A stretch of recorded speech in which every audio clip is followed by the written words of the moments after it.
అయితేనా మనం మన దైనందిన జీవితంలో కూడా ఎన్నో విధాలుగా శ్రీరాముణ్ణి గుర్తు చేసుకుంటూ ఉంటాం.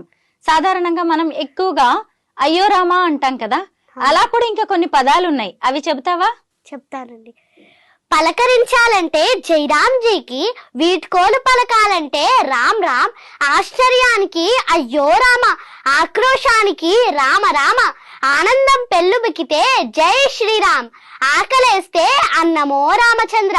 వ్రాయడం ప్రారంభించే ముందు శ్రీరామ నీవే కలవు, ఏ రక్ష లేకపోతే శ్రీరామ రక్ష. అందమైన వాళ్ళు రామ చక్కని వాళ్ళు.